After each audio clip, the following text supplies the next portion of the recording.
patuloy na nagbibigay serbisyo, pag-asa at saya.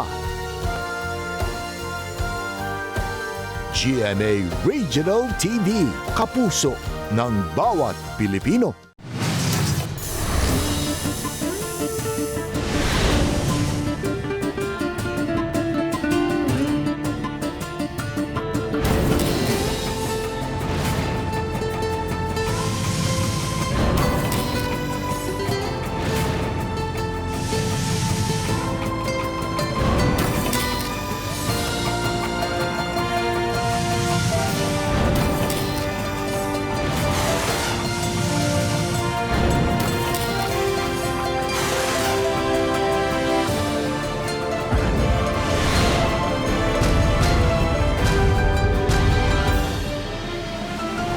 Ang GMA Regional TV Balitang Bisdak.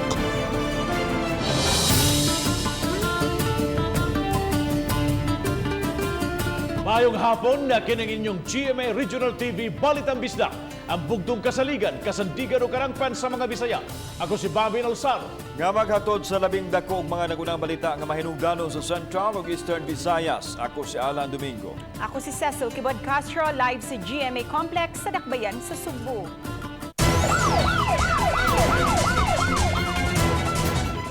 Gunman sa pagpatay ni Attorney Joey Louis Wee, positibong giila sa mga saksi nga maugay pusil sa abogado. Nadakpan siya dito sa Laguna sa gipahigayong Bureau-wide Operation sa NBI. Samtang anaapay laing 5 nga mga kauban ni ini nga lakip sa pasakaan ug kaso. Ani nga ang report. Pasado alas 9 miabot sa Mactan, Cebu International Airport ang suspect nga si Faustino Edgards Peralta. Gidiretso siya sa buhatan sa National Bureau of Investigation Region 7. Nadakpan siya dito sa Cabuyao, Laguna, human sa 2 ka semana sukad nga nahitabo ang krimen. Si Attorney Wee gipusil patay ni adtong Nobyembre 23 dihang misaka unta kini sa iyang buhatan sa barangay Kasambagan, Dakbayan sa Sugbo. Uban sa biktima ang iyang asawa nga nakakita sa nahitabo sa iyang bana. Ang pamahayag sa asawa ug ubang saksi ang nakatampo sa karampusan sa operasyon. Ang mga ahente sa National Bureau of Investigation 7 nakikalayon sa ilang mga regional counterparts hangtod na sikop ang gunman ni adtong Disyembre 8. This is a bureau-wide operation. Bureau-wide operation consisting of NBI offices, not only in Cebu, our office here, NBI Laguna District Office, NBI Cavite District Office, the Death Investigation Division based in NBI Manila. Suma ni Attorney Renan Oliva, ang direktor sa NBI 7, nga dunay laing mga kauban ang suspect. Nailhan na ang tulo, samtang na ay laing duha nga Jandos nga ilakip sa pagpasaka o kaso. They were identified by many witnesses. We have also CCTV footages, electronic evidence, and documentary evidence pointing them as them who was responsible for the killing of Attorney Wee. Sa pagkutlo nining balita, wa pa idetali sa NBI 7 ang posibleng motibo sa krimen. Samtang gipadayag sa NBI Director nga bukas sila sa pagpakig-alayon sa kapulisan.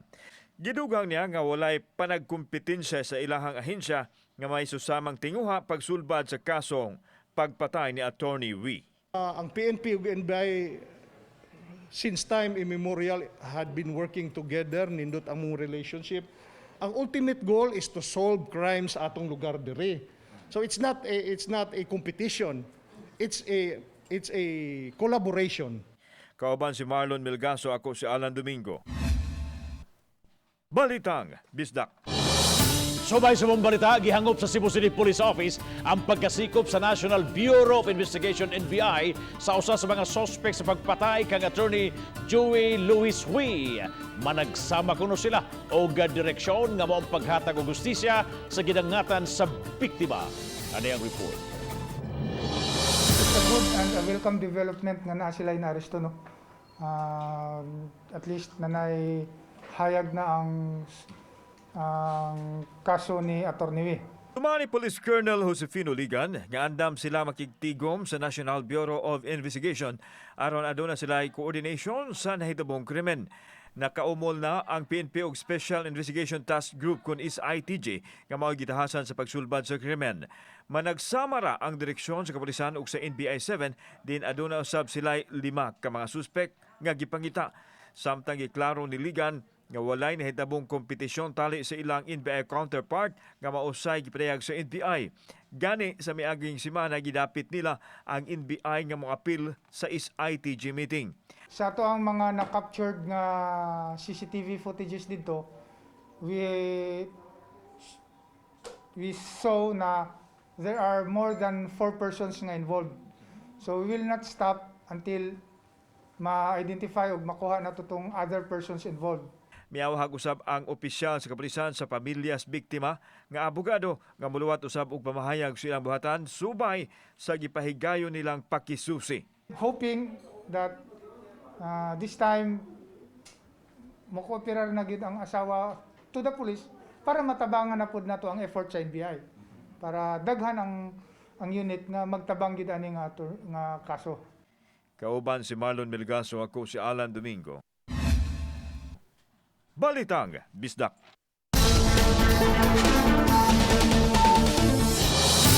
Gireklamo nining mga residente sa barangay Lambugon, Mandaue City ang giingong pagpaningil og doubtful fee ug parking fee sa mga sakinan nga musod sa ilang dapit. Lakip sa apektado ang mga dunay tuyo sa barangay hall nga usahay mapugos na lang kuno paglakaw aron di makabayad. Ang report ni Nico Sereno. Sugod Disyembre 1, naningil na og bayad kun musod ning maong kalsada sa barangay Labugon. 5 pesos sa mga motorsiklo ug mga tricycle nga musod. Samtang gikan 15 o 20 pesos matag adlaw sa mga sakyanan nga magparking sa bakante nga lote sama sab niining mga habal-habal. Daghan ang naapektuhan o gipaninglan lakip sa mga istrukturang natukod gipangayuan sab og inadlaw nga bayad. Sa mga tricycle, dili na jud mo so dito, dili na lang gid sa eskina kay mahadlok naman nga pabayron sila sa 5. Nangyawat baya kay usay makapasahiro naman lang gud sila usa ka buok nya kuhaan og 5, di 20 na lang ilaha mo na ilang gilikayan pod. Oh, bugat kayo sir eh. Labi na ron nga way income. Unsa may ato ibayad? Kani hangyo mo gud ta nga brato-brato lang sa unta kay total ka tungod karon ba nga pandemic. Na kay mao may ilahang pangayo. Lakip sa apektado ang mga dunay tuyo sa barangay hall ug health center nga maglakaw na lang kuno ang uban. Nakakwestiyon ang mga nagbayad kung legal ba ang pagpangolekta ug nabalaka sab sa pagmenos sa ilang kita. Bugatoy kada adlaw. Sa mga karon. Umusod. Dahil ito taxi niya gini, pangayuan mo gay. Ang kolektor nga si Ginang Rosario aminado daghan ang nangreklamo apan napasabot na kuno sila sa maong plano. Daghan akong nadawat nilang away, daghan akong nilang dawat nga mga dautan nga istorya, pero ako lang gipalapos sa dunggan sir kay ako sa giingon nga ako gi-hire ra kog kolektor. Walay labot ang barangay. Ang nagpaila nga tag-iya sa yuta nga si Dennis Lua miatubang sa Barangay Assembly aron mapasabot ang mga residente. Gibarugan niya may katungod siya nga maningil kay iya man ang yuta. Doon na magani ko'y kuwan, kanang unsa ni, kanang fencing permit, walang ngay na ko gikural considering na barangay o na eskwelahan. Daghan ko no, magabi ug mabuntag. Nya osasad na apay mga hapal-hapal din na, gihimo nilang station. Oo. Nya osasad, nagbayad man ko sa kong buhis. Gisaad sab ni Lua, dili lakip sa ilang kolektahan og bayad ang mga barangay vehicles ug mga sakyanan sa mga teachers sa haduol nga eskwelahan. Misaad sab ang tag-iya nga may portion sa ilang makolekta idunar sa barangay. Depende na sa hangyo-hangyo. Kay amo man siyang giingnan, ayo man ang kaugaling yuta. Private man na kami di kami kapong labot ana. Uban ni June Sulon, Nico Sereno, Balitang Bisdak. Tunom kabuan pa lang nga batang babay ang namatay gumikan sa COVID-19 didto sa Bohol. Siya ang ika-16 nga namatay gumikan sa Cagaw ug labing bata nga natakdan sa maong sakit. Mato ni Dr. Cesar Tomas Lopez, spokesperson sa Bohol Interagency Task Force, nga ang maong bata taga-lungsod sa Sagbayan. Gidasiya sa Congressman Simeon G. Toribio Memorial Hospital sa lungsod sa Carmen apan namatay gumikan sa acute gastroenteritis with severe diarrhea.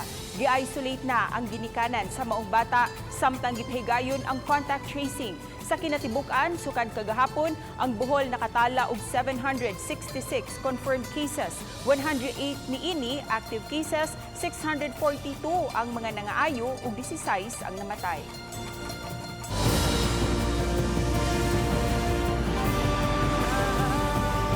Kini ang GMA Regional TV Balitang Disda.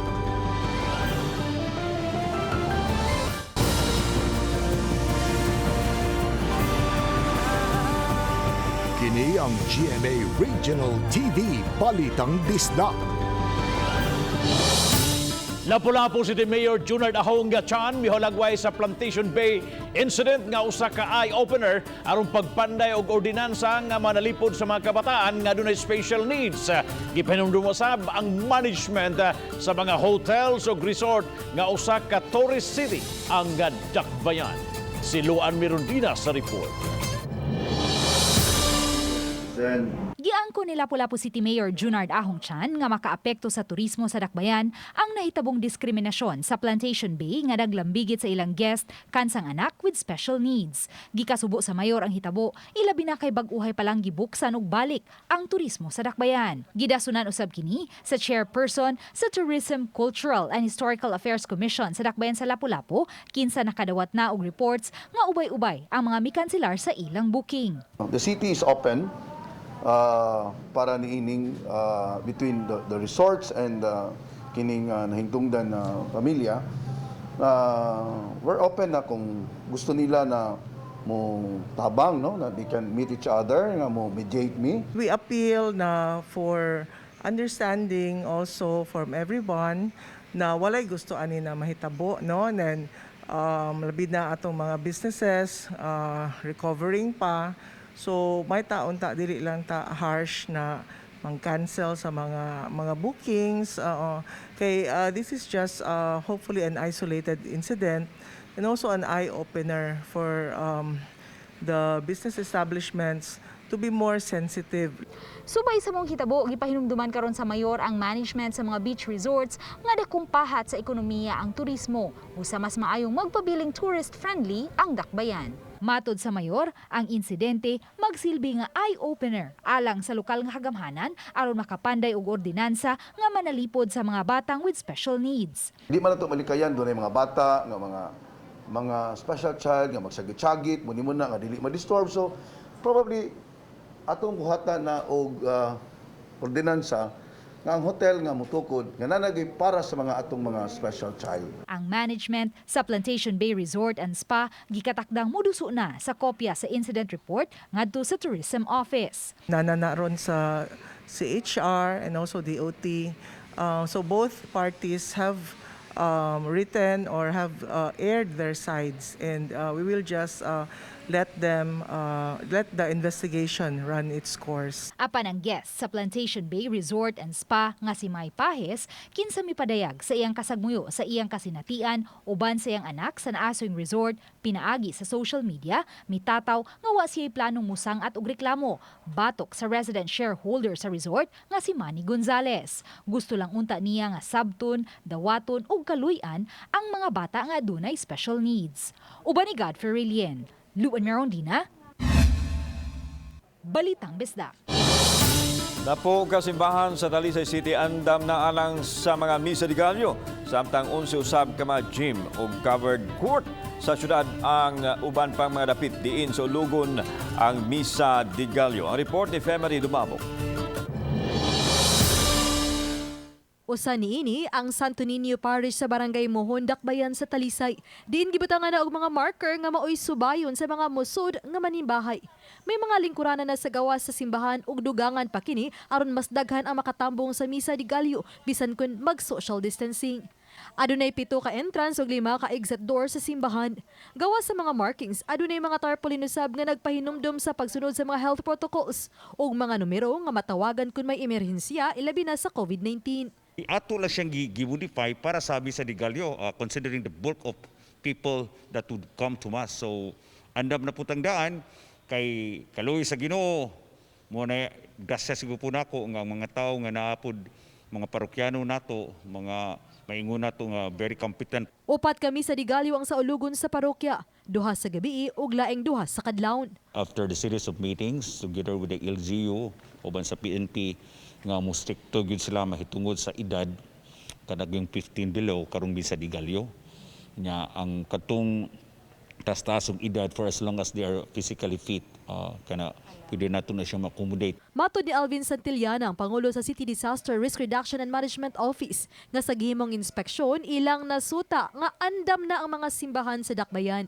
Ang simbahan may mosiguro nga mapatuman ang health protocol sa sulod, samtang ang nagkalinlaing ahensya sa kagamhanan ang mapatuman niini, lakip na ang sa seguridad diha sa gawas nga bahin. Nakita na mo gyud sa nila pagplano, and then each site is lain-lain siya o unique ang iyahabang situation ba. So nakita na to gyud sa pagplano sa mga parishioners o sa kanang parish priest. In every church and every sites namo naami duha ka medic ibilin, and then naaman tay 4 ka ambulance ato na siyang strategically station. Uban ni Renante Quiñones, ako si Famary Dumabok. Balitang Bisdak.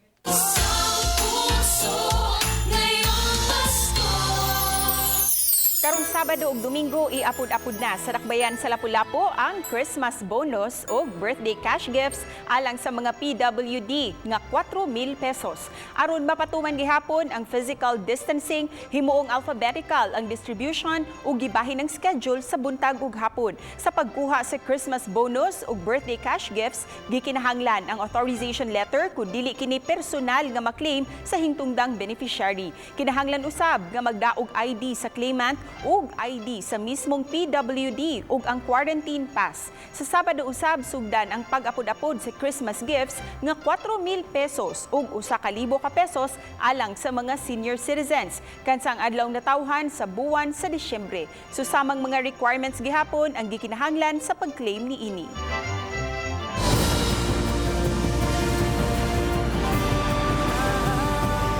Kini ang GMA Regional TV Balitang Disda.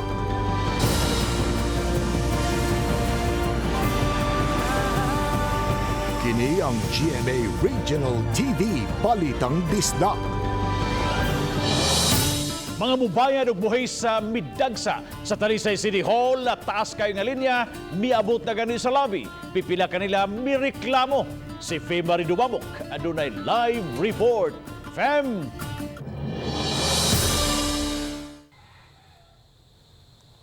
Babo sa rason nga nakita tungod kini sa 20% discount diha sa pagbayad sa real property tax. Hangyo sa mga mubayad og buhis nga unta mas papaspasan pa ang transaksyon.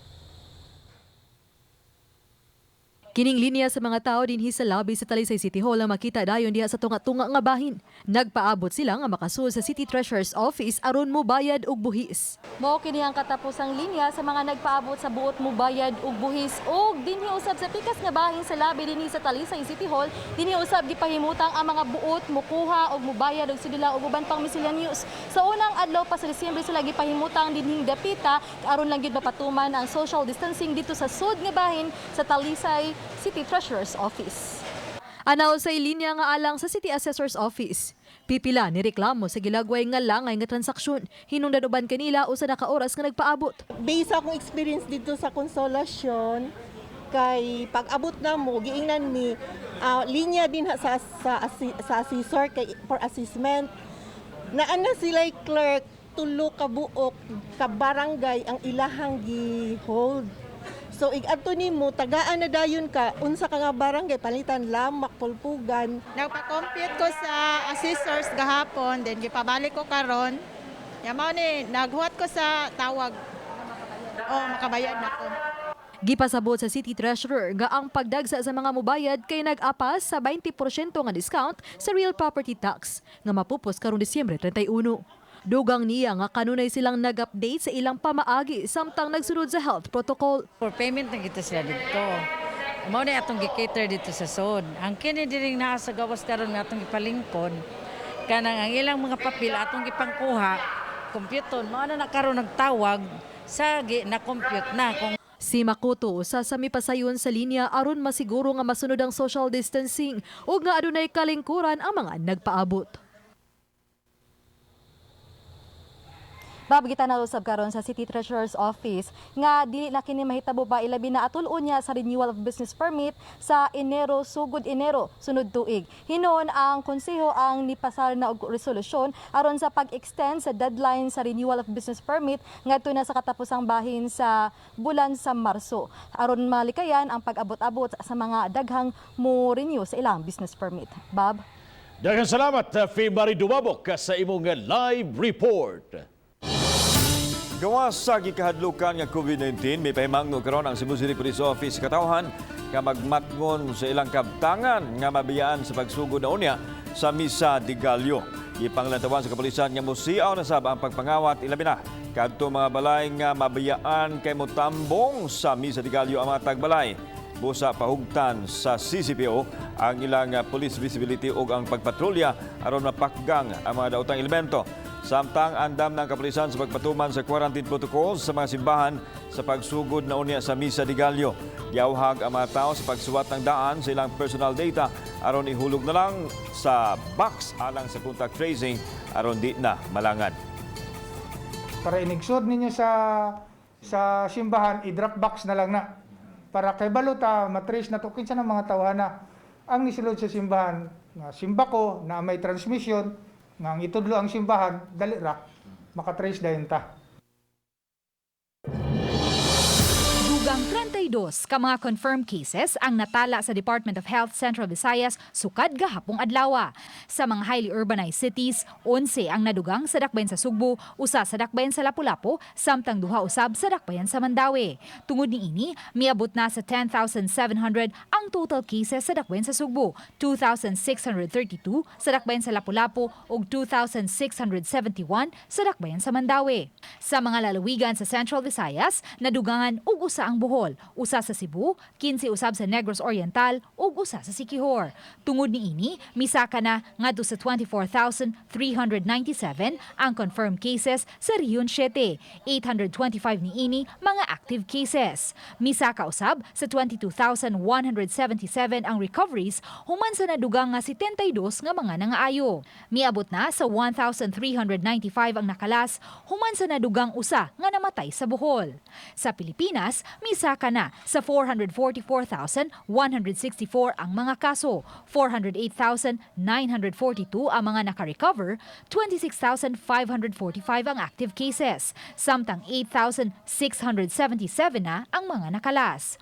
Samtang miabot na usab sa 68,894,596 ang global cases, 44,383,849 ang mga naka-recover, samtang 1,569,374 na usab ang global deaths. Luan Merondina, Balitang Bisdak.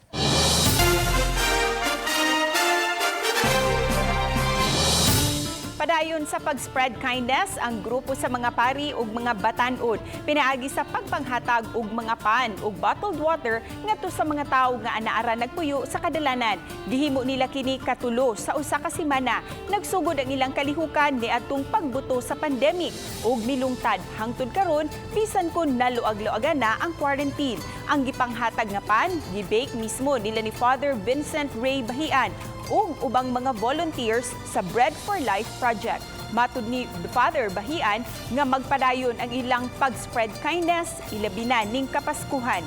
Hangtod nga aduna pay gustong mutabang ug muhatag sa mga nanginahanglan.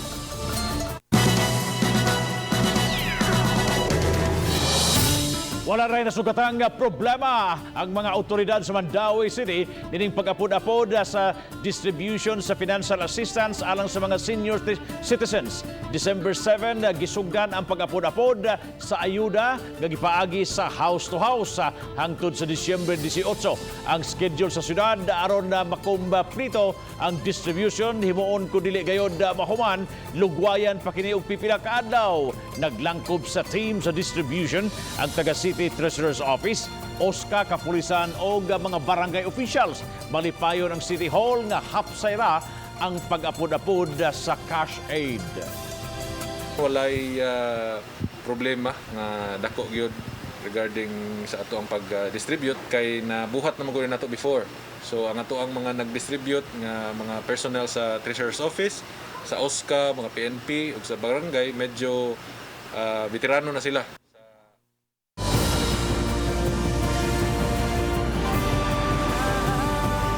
Kini ang GMA Regional TV Balitang Disdak. Mao kani atong weather update karong adlaw nga Huwebes, December 10, 2020. Aduna kitay gi-monitor karon nga usa ka low pressure area. Ang maong low pressure area layo sa Kabisayan ug ubos ang posibilidad niini nga mahimong usa ka bagyo within the next 24 hours. Apan mo kini magdalag madag-umon nga kalangitan nga adunay mga katag-katag nga pag-ulan, pagkidlat ug pagdugdog ngadto sa mga probinsya sa Occidental Mindoro. Samtang ang northeast monsoon ang padayong nakaapekto sa extreme northern Luzon. Para karong adlaw, ang tibok Visayas ug ang probinsya sa Palawan, apil na ang Kalayaan Islands makasinati og generally fair weather nga doon nagapoy kahigayunan sa mga patak-patak nga mga pag-ulan dala sa localized thunderstorms. Para sa dugang impormasyon, bisita among social media accounts sa Twitter ug Facebook ug mao katong kahimtang sa panahon gikan diri sa Pag-asa Visayas, TUSC Samactan, kini si Angelica Orongan. Midagsa ang mga drivers o mga operators sa mga traditional jeepneys sa Mandaue City sa gilusad nga one-stop shop alang sa ilang pagbalik sa pamasada. Ang report ni Nico Serino. Day 1 karon sa one-stop shop sa pagprocess sa mga traditional PUJ sa Mandaue City. Dito kinigihimo sa team office sa sports complex. Daghang mga drivers ang miasikaso sa ilang mga papeles aron makabalik na sa pamasada. Gawas sa syudad, may mga requirements usab ang LTO o LTFRB, una sila mahatagan og special permit to operate. Mora requirements nato diri ug sa other LGU parehas ra. Usa sa mga requirements ang pagpa-inspect sa mga jeepney units una matugutan. Naka-question niini ang uban nga mga drivers kay nahuman naman sila og inspeksyon sa Cebu City o bakaha sa Lapu-Lapu City. Apan matud sa LTFRB, usbon gyud ang pag-inspeksyon. Sinoy Agustin, usa sa mga nag-asikaso kaganiha. May 12,600 pesos nga pending penalty siya sa opisina sa team. Butang nga gihangyo niya nga ma-installment lang una ang bayad kay di pa kaya kun bultuhon kini.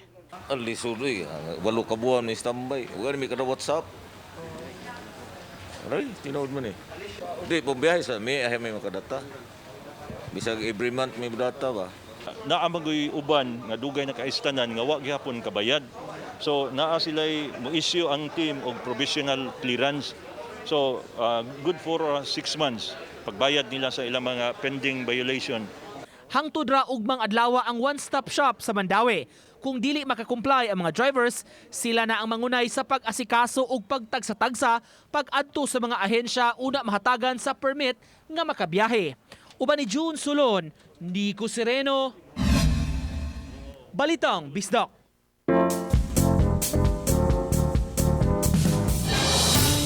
Niining panahon sa pandemya na himong new normal usab ang paglihok-lihok karon nga lahi kaayo sa naandan kaniadto sa wala pa mutumaw ang COVID-19. Usa niini ang dili kasagaran nga pagpakasal sa upat ka mga sakop sa Engineer Support Company sa 53rd Engineer Brigade ubos ni Major Abner Esparda. Sa social media post sa lungsod sa Medellin, ilang gipahibaw nga upat ka mga military officers ang gikasal sa dili naandan nga pamaagi tungod kay ang bridal entourage naglakip man sa heavy equipment sa 53rd Engineer Brigade.